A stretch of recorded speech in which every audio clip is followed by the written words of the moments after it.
You don't have what you want yet because you haven't been brave enough to claim it, point blank. Today is a tough love session where we are going to help you muster up the courage to make that leap of faith and integrate your desire into who you are. Welcome, fellow Voyagers. Jess here with Odyssey Human, here to help you hack through the jungles of consciousness so that you can discover the hidden treasures inside of you. My friends, it's all there, ready and waiting to be activated by you, through you, and for you. If that sounds good, subscribe. I don't say that just for my health. I say it because I mean it, and that is what is true. So yeah, come join the resistance. And who am I? I'm Jess. I'm a neuro-linguistic programming master practitioner, which is like a personal trainer for your mind. And I'm also a manifestation coach. I want to make manifesting practical and applicable for you because you're already doing it. It's just that you lack the awareness of how you do it successfully. Have you really stopped to think about how you do it successfully? And today is all about courage. But if you want to work with me, details in the description box below about coaching. I'll kick your butt. That's what we're going to do today. I'm going to kick your butt. So buckle up, because this is all about courage. You don't need another video. You don't need more techniques. You don't need more time. You don't need more knowledge. And I've talked about this in other videos. Just have it now. This is a matter of giving yourself permission or not. And you're not giving yourself permission to live in the end, because there is only one instruction: live in the end. It's a location. Live in the end. Why aren't you inhabiting the end? It's because you don't have the courage to. You're lacking bravery. Often when it comes to a desire, something we really want, a goal, who we want to be next, we ask ourselves, who am I? Who am I to have this now without external appearances? Who am I to believe that I could even achieve this? Who am I to experience the best of what my consciousness have to offer? Who am I? Who am I?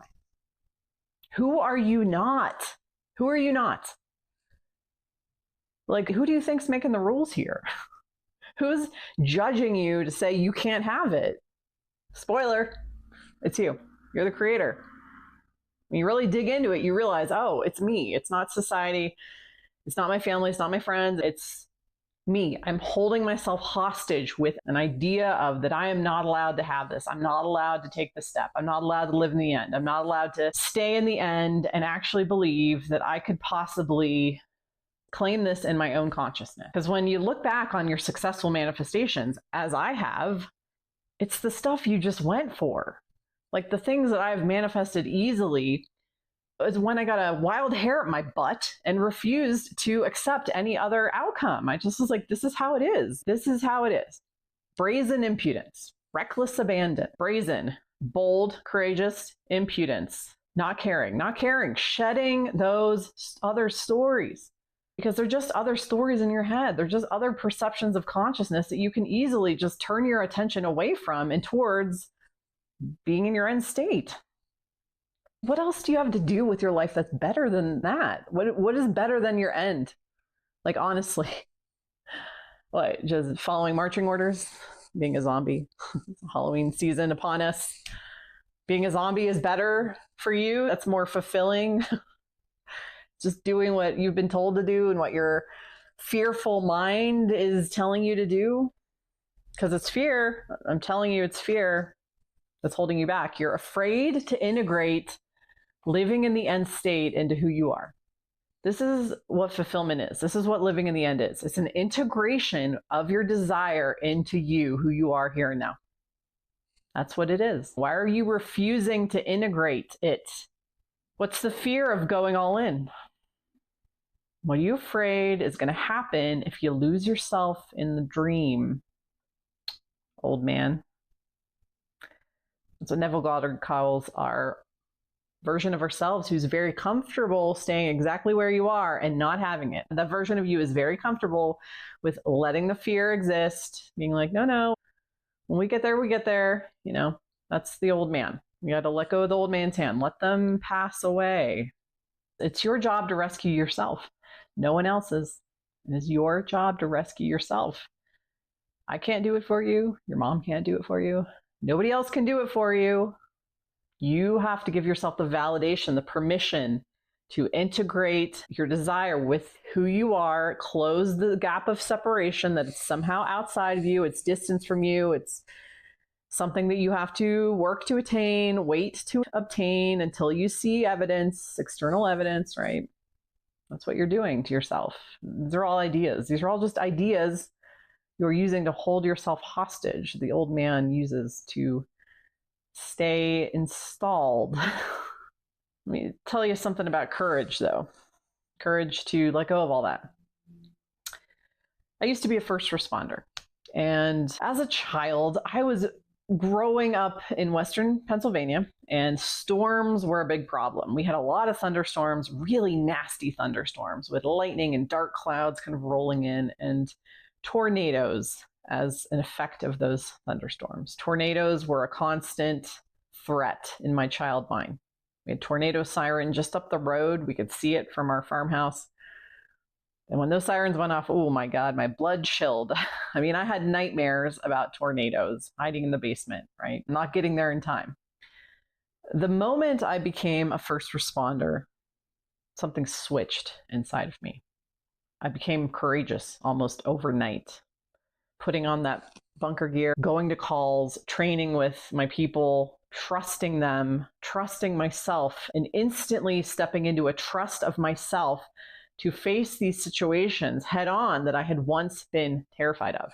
I specifically remember driving down the driveway after getting toned out for storm damage for a downed tree or down power line or something. And the storm is active, and I am in my little sedan down the driveway.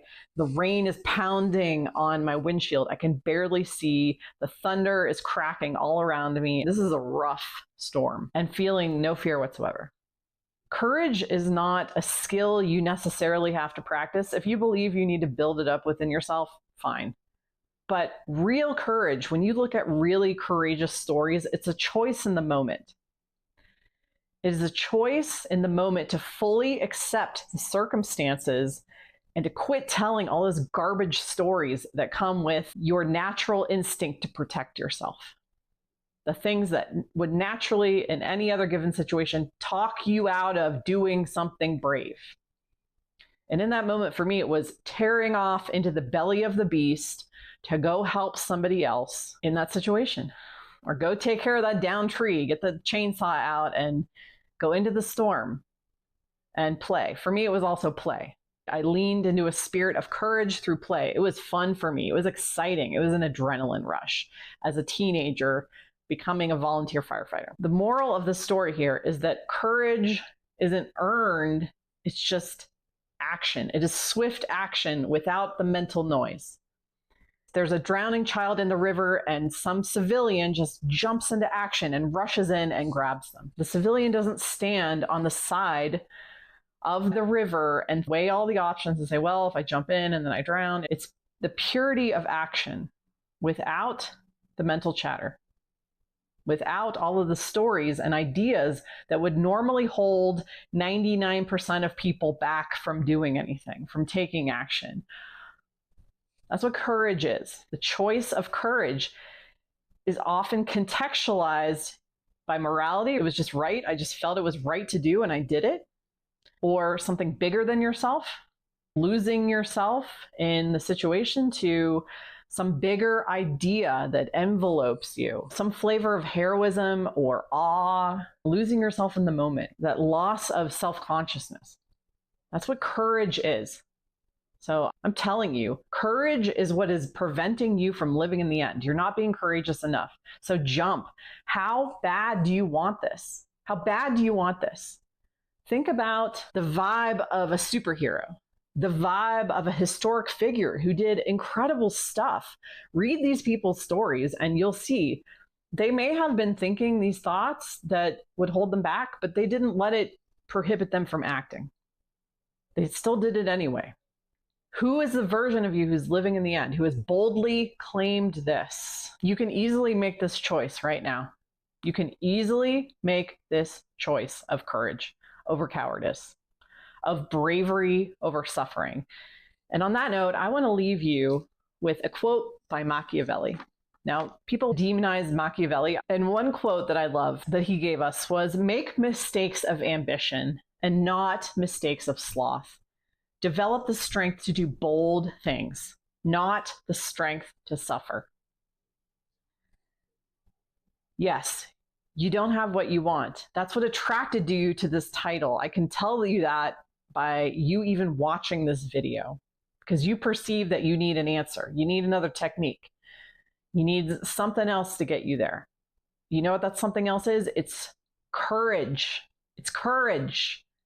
Go for it. Live in the end. Let go of the old man. Let go of the fear. Let go of the hesitation. Let go of all of the stories the old man builds up and wraps himself in to prevent you from staying in the end. Don't you deserve your desire? What else do you have better to do with your life than to live in the end? Like, honestly, anything else is a waste of time, a waste of your energy, and a waste of the miracle of who you freaking are.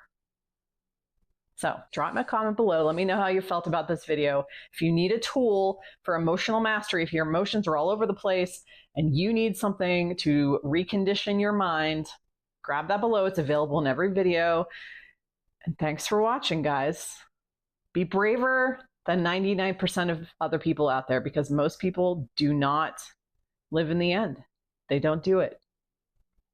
So are you going to be one of the few who steps up and does? I'll see you in the next video.